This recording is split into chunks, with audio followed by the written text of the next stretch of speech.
I love sewing for the holidays, and today's project is fast and easy, and you can personalize it for your family pet. This stocking was made for our family pet, Nala, and I love how you can personalize it with the RICOH direct-to-garment printer. Let's get started. Here are the supplies you'll need to create the holiday pet stocking.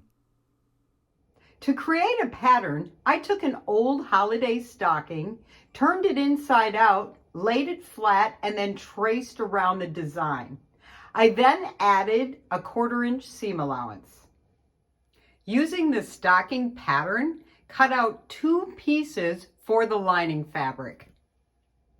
To create the cuff piece, take the height of the cuff, and I would like mine 6 inches, times that by 2, and add a 1/2 inch for seam allowance. This will give you the length. For the width, the opening of my stocking on top is 10 inches. So I'm going to times that by 2 and add a 1/2 inch for seam allowances. So my finished rectangle for the cuff will be 12.5 by 20.5. I've actually made my rectangle a little bit larger because I'm going to do some embroidery on it and then cut it down to the correct size. Cut 2 pieces of iron-on fleece minus the seam allowances. For the loop, cut a strip of fabric 2.5 inches by 6. Before I cut the front stocking piece, I would like to print a picture of our family dog to personalize it for the holidays. So I'm going to make sure I have enough fabric to cut out the stocking after I print my design. To print a picture of our family dog on the front of the stocking, I have opened the RICOH Design software. I'm going to select Advanced Designer and then open a picture of our dog. It looks good, but I am going to enlarge it so that she is the focal point of the picture. That looks great. So now I'm ready to print. I'm going to select print and then print again. To properly load the tray for printing, I've marked a center line on my fabric with my iron. I've also used a fabric marker to mark where the cuff will come at the top of the stocking so that I have plenty of room to print the design and have a cuff on top. So I'm going to tuck all this into the tray and I'm ready to print. Before printing, I'm pressing the fabric in the fabric finisher, which takes 30 seconds. And we're ready to print.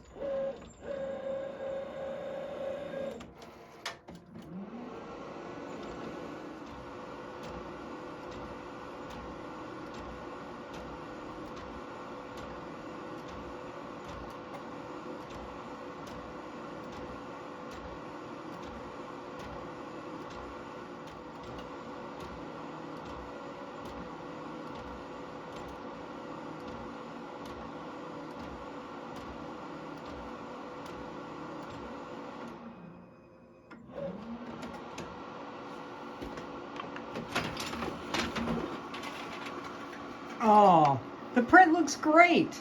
Now we're ready to cut out the front of the... Now I'm baking the ink right into the fabric. This takes about 3 minutes. To create the fabric for the back of the stocking, I'm using a holiday jelly roll that I had some fabric left over. I'm going to use 12 of the strips, and I'm starting by arranging them in the order I want them on my stocking. And then I'm going to sew them right sides together using a 1/4 inch seam.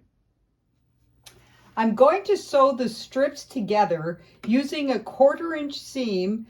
So I'm using the 1/4 inch foot width guide on my Juki 4000.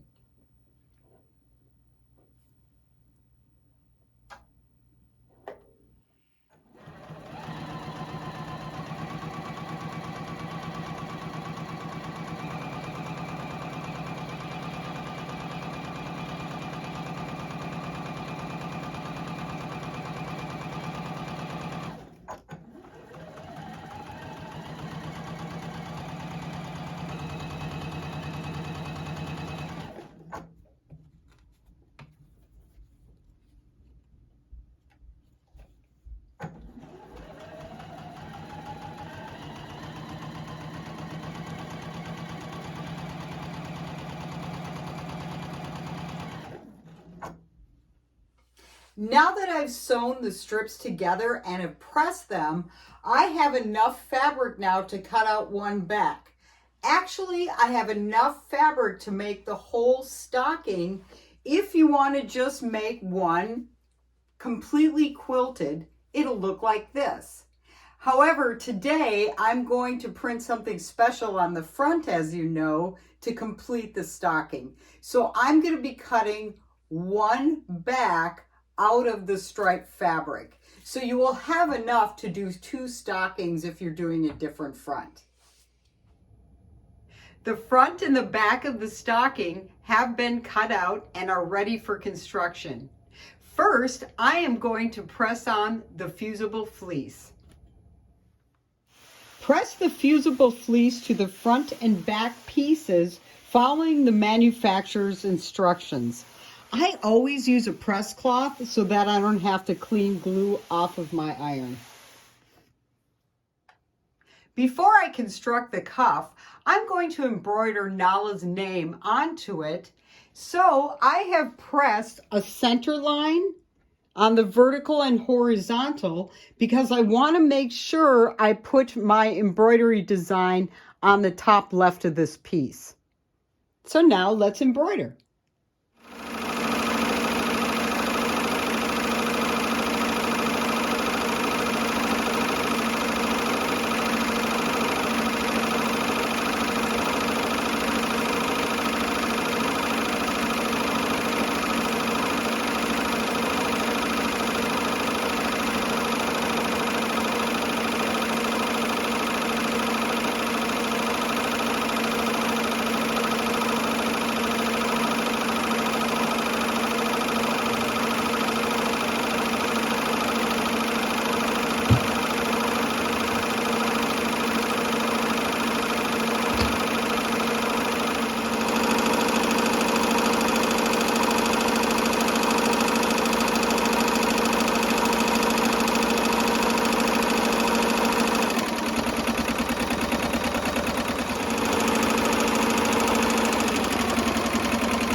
Sew the front and back pieces of the stocking together using clips or pins and a 1/4 inch seam allowance.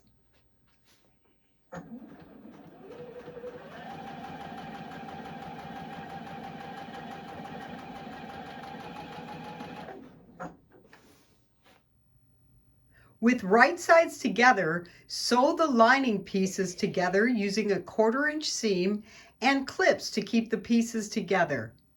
Leave an opening at the bottom of the stocking about 4 to 5 inches so we can turn it at the end of construction.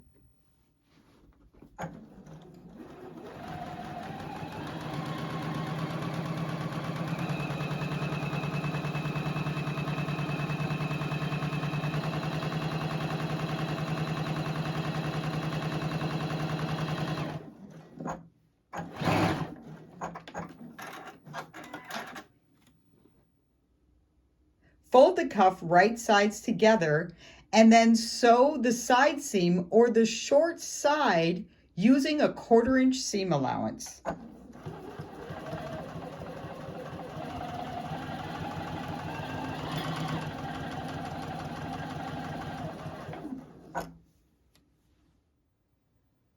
To create the loop for the stocking, I'm taking my 2.5 inch by 6 inch piece and folding it over in half, and then pressing it. Next, I'm going to fold both of those out and fold each side to the center, and then pressing those edges down.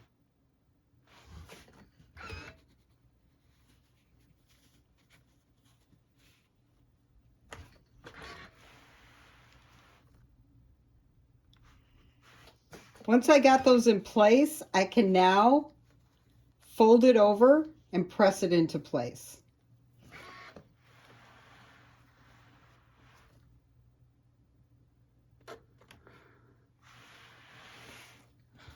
Once it's all pressed, I'm going to top stitch it before I add it to the stocking. Top stitch both long edges of the loop piece.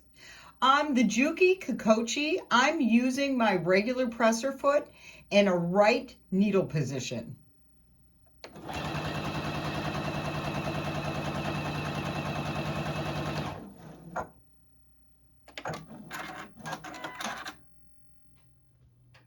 Let's pull all the components together and complete the stocking.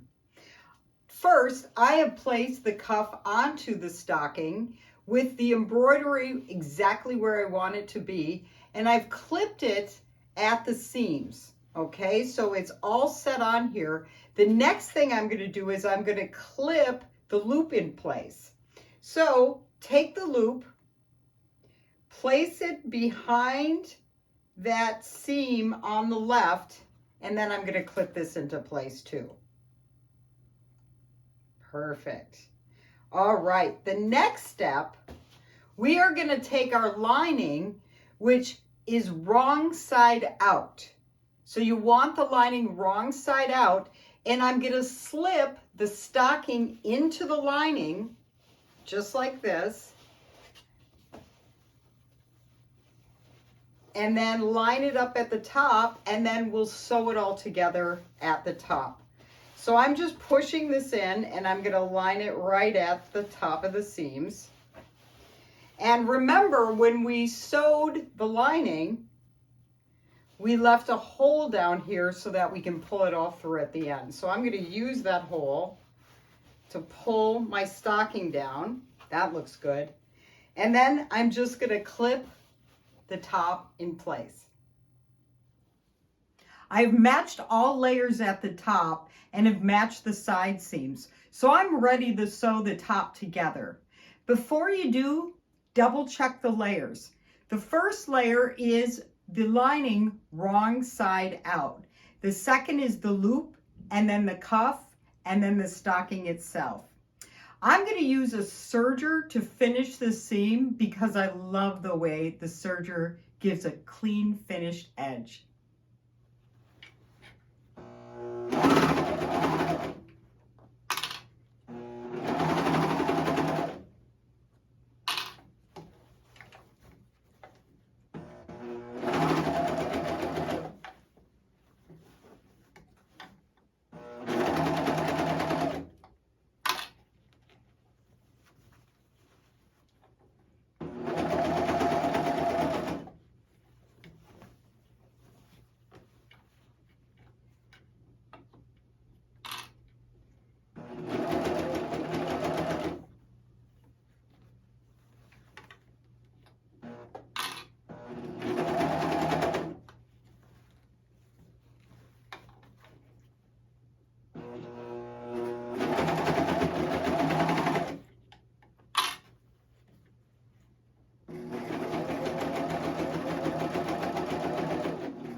Now that the seam is in place on the top, I can pull the stocking through the lining piece and bring it all the way over.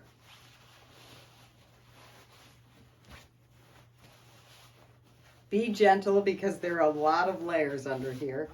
Oh, and look at we've got to press this out, but it's looking really good. I can see the cuff. I have my loop in place.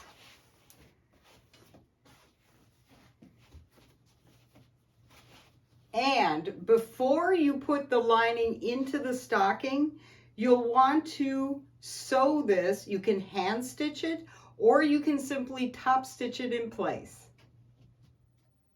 I top stitched the lining in place and tucked it into the stocking. I've also pressed it, and it's ready for the holidays. I love the personalization you get with the RICOH direct-to-garment printer.